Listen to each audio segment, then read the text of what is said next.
أعوذ بالله من الشيطان الرجيم بسم الله الرحمن الرحيم Alhamdulillahi Rabbil Alameen Wassalatu wassalam ala Rasulillah wa ala alihi wa ashabihi ajma'een Amma ba'd.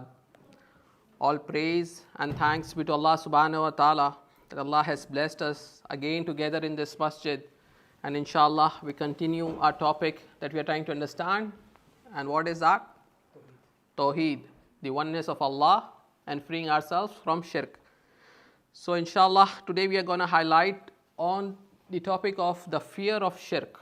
So in the last few weeks we understood what Tawheed is, the types of Tawheed, and we understood how important it is, the superiority of Tawheed, that if you have La ilaha illallah in the scale and you have the 7 heavens and the earths in the other scale, the La ilaha illallah will be heavier than everything else. So this is the superiority of having the right belief of La ilaha illallah. And then we learned also that Tawheed is fard. It's obligatory that you need to have the right belief in the oneness of Allah. You cannot have a belief where you have Shirk mixed with your Tawheed. So last week we stressed on purification of Tawheed, actualization of Tawheed, learning it more and more and making it stronger. Like who? The examples of Ibrahim alayhi salam. We looked at the ayat where Allah subhanahu wa ta'ala talked about Ibrahim alayhi salam, how strong he was. He was one man, but he was an ummah. His Tawheed was so strong. And everybody besides him was on Shirk. And he stood on Tawheed. So we need to actualize and implement our Tawheed and oneness of Allah. We need to make it very strong. So if we are upon Tawheed, alhamdulillah, so we understand Tawheed and we know, okay, we do not do Shirk, we do not ask from other than Allah. We do not go and associate forms of worship to other than Allah. So does that make us reliant that, okay, alhamdulillah, I'm on Tawheed? Should we be relaxed? No. Should not have the takabbur, the arrogance that shaitan puts us and tricks us. Oh, you are upon Tawheed, you don't have to worry about your other deeds, it's okay. Your la ilaha illallah is good. So it's okay even if you do other stuff. Don't let shaitan trick you. We need to be afraid. We need to have the fear of Shirk in ourselves till we leave this dunya. And why is that? Because Allah subhanahu wa ta'ala, He says in chapter 4, ayah 48, Inna Allah la yakfiru an yushraka bih wa yakfiru ma duna zalik liman yasha. That Allah will not forgive that you set partners with Him, that you do shirk with Him. He will not forgive this. Besides that, for anything else, if He wills, He will forgive you. So if you did the biggest sins that you could think of, let's say even before Islam, people used to kill their children alive, right? They used to do dafan and put their little daughters into the grave. It's a major sin, right? How hard and how difficult it would be. But even that sin is forgivable by the will of Allah, right? But if a small amount of shirk in your belief or in your action is there, is it forgivable by Allah? No. So you could be the most moral, most right person, but if you have shirk in your action or in your belief, it will not be forgiven by Allah. So that's why we have to be afraid and we have to have the fear of shirk. We have to keep revising, what am I doing? Is my action getting anywhere closer to shirk? We have to keep learning this topic and we have to keep endorsing our actions to be upon Tawheed. And Allah subhanahu wa ta'ala in this ayah, He says, Inna Allah, when it comes in the ayah, it's like certainly, there is no shak about it, that He will not forgive shirk. And when Allah subhanahu wa ta'ala, He Himself says in the other ayah, chapter 39, ayah 53, about those who transgress against their soul, say, O my servants who have transgressed against themselves by sinning, do not despair of the mercy of Allah. Indeed, Allah forgives all sins. Indeed, He who is forgiving the merciful. So about every other sin, Allah is reminding you, okay, don't despair of the mercy of Allah. Allah will forgive you. You just repent to Him, you go back to Him, Allah will forgive you. Even if you don't repent, if you die with your sin, but Allah subhanahu wa ta'ala, it's up to the will of Allah, He will forgive you or not forgive you for other sins. But shirk, He will never forgive. So that's why shirk is something that's very, very dangerous. So we need to always have this fear of shirk in ourselves. And we look at the next ayah, which is a dua of who? Of Prophet Ibrahim alayhi salam. And what is Prophet Ibrahim alayhi salam asking Allah subhanahu wa ta'ala? He's telling, وَجُنُبْنِي وَبَنِيَّ أَن نَعْبُدَ الْأَصْنَامِ, and keep me and my sons away from worshipping idols. Who's asking this dua? Who is he? One of the Ulul Azm prophets, father of the prophets. Every prophet after Ibrahim alayhi salam was from his progeny, from his children. And what dua is he making to Allah? Protect me and my children from worshipping idols. So the word asnam here means two things.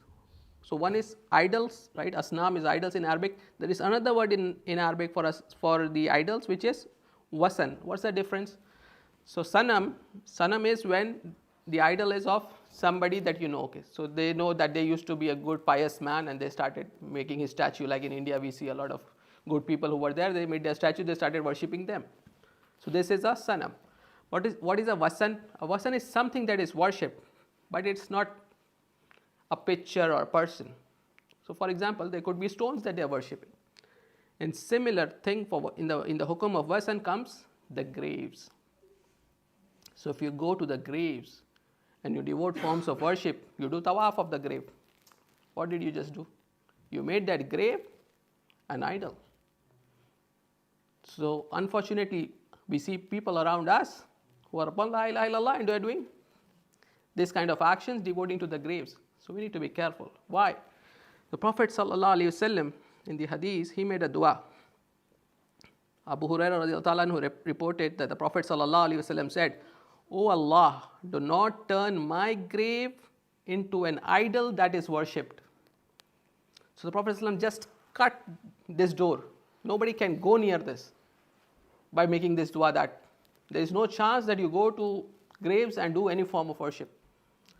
Rasulullah ﷺ, he said, he made this dua, and the hadith continues, that Prophet ﷺ made this dua and he said, Allah has cursed people who take the graves of their prophets as places of worship. So if the best person to have walked on the earth, Rasulullah sallallahu alaihi wasallam, the most beloved person to Allah subhanahu wa ta'ala, if his grave, he said, do not make this a place of worship, do not come and do urus on this, do not come and do other things on this, do not do devote forms of worship to my grave. Which other wali of Allah is bigger than Rasulullah sallallahu alaihi wasallam that you go and you devote forms of worship to his grave? So the Prophet sallallahu alaihi wasallam closed his door completely. And we look at who is asking this dua. Ibrahim alayhi salam, Ya Allah, protect me and my progeny. They were all prophets. Most of them were prophets. Ibrahim, Ismail. So what do we learn? That we should never be free from the fear of falling into shirk. We need to keep asking Allah subhanahu wa ta'ala to protect us and our children from falling into shirk, from falling into worshipping of idols.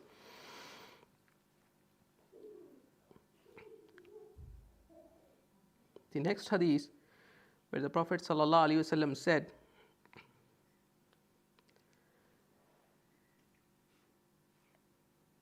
what I fear most for you is a form of shirk. Who is Prophet sallallahu alaihi wasallam talking to? The Sahaba radiallahu ta'ala anhu. And he's telling them, I fear for you the most is a form of shirk, one of the forms of shirk. When asked about it, he said, Ar-Riya. So which form of shirk is he afraid of? Ar-Riya. What is Riya? Showing off. So you do an action, but you are not sincere 100% for Allah. I come out, I go to the masjid 5 times a day. I need to make sure everybody in the neighborhood knows, okay, this guy is always in the masjid. If this mixture is there, then what am I doing? Riya. And why was Prophet ﷺ afraid most about it? Because it's so hidden, it's so easily it can get into you. You would be a person who would never go and make dua to other than Allah. You would be a person who would not go and do tawaf of any place other than the Kaabatullah. But Riya can come into you because it is Shirk Asgar. Shirk Asgar. So the small shirk. So it's a small form of shirk and it can enter you without you realizing it. So you need to be very watchful of your actions. We need to be very careful about our intentions, that I'm not doing it for the show off. I'm doing it only for the sake of Allah. I'm doing sadaqah only for the sake of Allah. So whatever actions I'm doing, it should be only for the sake of Allah subhanahu wa ta'ala sincerely. So Prophet ﷺ was worried about riya. Sallallahu Alaihi Wasallam was so afraid about a small form of shirk, because shirk is shirk. So what about the big forms of shirk? So we need to be very careful. And so the riya can destroy all your actions. And we know the hadith. Can somebody tell me who would be the first person to enter Jahannam, the fire? There is a hadith from Abu Hurairah radiallahu ta'ala anhu, and the hadith is in Sahih Muslim. I heard Allah's Messenger saying, the first to be judged on the day of resurrection will be a man who had died as a shaheed. He was a martyr, he was killed in the way of Allah. He was a shaheed, so he will be judged. He will be brought forward, Allah will remind him the favors that Allah had bestowed upon him, and the man will acknowledge them. Then he will ask him, Allah will ask him, what did you do to express gratitude for it? I gave you all these blessings. How did you do shukr? And then the man will say, I fought for your cause till I was shaheed, till I was killed in your path. So I did this action as a gratitude as of all the blessings that Allah blessed me. So Allah will say, you have lied. You fought so that people might call you courageous. People may say, he is such a brave warrior. So this is what you fought for. So there was riya. And they have done so. So people have said, yeah, he's a very brave warrior. He died in the way of Allah. So what you intended, you got that. So command will then be issued about him, and he will be dragged on his face and thrown into hellfire. This was a shaheed. Similar, the hadith continues about the next person is a person who learns the Quran, who learns the deen and teaches the deen. But again, he had riya. His intention was so that people say he's such a nice qari, he's such a great alim. So having sincerity is very important, and protecting yourself from riya is very important. And the third person is, one is the shaheed, one is the one who learned the Quran, and third is a sakhi, a one who spent his wealth in the way of Allah. He's building masajid, anywhere there is a project, he's putting his money in. But he didn't have sincerity. So that's why riya is very dangerous, and because it's so hidden. So shirk, any form of it, whether it be as big as a mountain, whether you set a partner with Allah, or it is something very small like a needle. A shirk is shirk, it's going to destroy your actions. Ibn Masud radiallahu ta'ala anhu narrated that the Prophet Muhammad sallallahu alaihi wasallam said, whoever dies while ascribing partners to Allah enters the hellfire. Sahih al-Bukhari. So if you die while you are making a nid of Allah, what is making a nid of Allah? A partner of Allah. What does it mean? It doesn't mean that you have to say, okay, this guy or this person or this, whatever entity you believe besides Allah is like Allah, it has everything like Allah, he has a throne. No. Even in something very small, something that needs to be done for Allah alone, if you do it for somebody else, you make him a nid of Allah. For an example, there was a people who came to Prophet ﷺ and they wanted something from Prophet ﷺ, and they said, Masha Allahu wa shita. What does it mean? What Allah wills and you will. What did they do? They said, what Allah wills and you will. What did Prophet ﷺ say? Did you make me a nid of Allah? The Prophet ﷺ didn't like that statement itself. Did you just make me a partner of Allah? That you said what Allah wills and you will? No, it's only the will of Allah subhanahu wa ta'ala. The command is His that runs in this universe. Everything is by His command. So even such a small thing can be setting a partner with Allah. Sometimes we go and we want something for a favor from someone and we say big things about them just to, take them to the next level. So we could be doing the same thing. We could be setting them as a nid of Allah. If you want, आप चाहेंगे तो हो जाएगा. We say in Urdu. आप चाहते तो कुछ भी हो सकता. So what are you doing? So we should always turn to Allah. If we need help, whom do we turn to? Allah alone. Formally, technically, what helps somebody is able to give, you can go and ask, that is fine. But not in things which they are not capable of. So we need to be careful of these things, that we do not set partners with Allah in any shape or form. In our beliefs, in our actions, we need to be always afraid of shirk, because what did the hadith say? That one who dies and he had an action of shirk, he will enter the hellfire. And this was in Sahih al-Bukhari. How dangerous shirk? For example, the people of Musa alayhi salam, they told Musa alayhi salam, like the mushrikeen have their ilah, make an ilah for us so that we worship that ilah. So they made this request. The Sahaba radiallahu ta'ala who didn't ask for an ilah, but what did the Sahaba ask for? They saw the mushrikeen before going for a war, what they used to do? They used to put their swords on a tree, and then they used to take those swords to the war for blessings. So they said, Ya Rasulullah sallallahu alaihi wasallam, why don't you make for us a tree? So before going for a war, we put our swords on that and then we go. And what did Prophet sallallahu alaihi wasallam say about this? They didn't ask for a whole ilah. They asked only a tree for blessings. What did Prophet sallallahu alaihi wasallam say? Your statement is same like the Bani Israel asked Musa alayhi salam. So it was something very small, but it was almost similar like they asked for the whole ilah. So even something small as shirk is as big as the major one. So you have to be very careful and very afraid of shirk. So the fear of shirk should always be in us.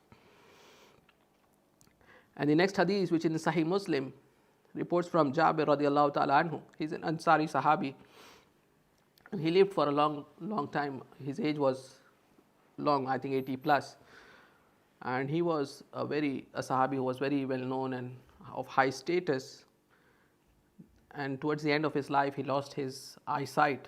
So one who loses his eyesight in his life and has sabr on it and is patient on it, there is no replacement for it except Jannah. So Jabir radiallahu ta'ala who narrates this hadith, he says, Prophet sallallahu alaihi wasallam said, whoever meets Allah on the day of judgment, not having associated anyone with him in worship, one who did not do shirk, shall enter paradise. And whoever meets him having committed shirk in any way will enter the hellfire. So if you had shirk in your actions, you are going to go to the fire. And if you are free of shirk, you are definitely going to enter into paradise. So this hadith, about this hadith, the scholars say that this is a hadith which makes two actions obligatory and is fard. If you have shirk, definitely you are ending up in the hellfire. And if you have Tawheed, if your actions are free of shirk, then definitely you are going to paradise.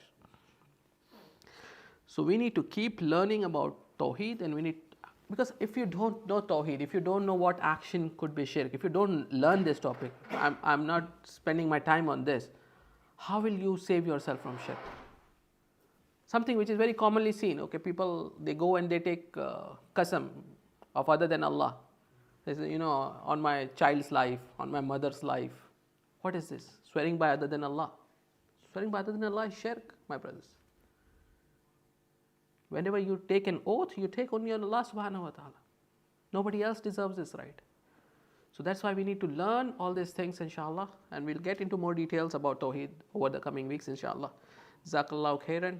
And may Allah protect us all from shirk, the big shirk, the small shirk, and may Allah bless us with Jannah. Ameen ya Rabbal Alameen. Wa akhiru da'wana alhamdulillahi Rabbil Alameen.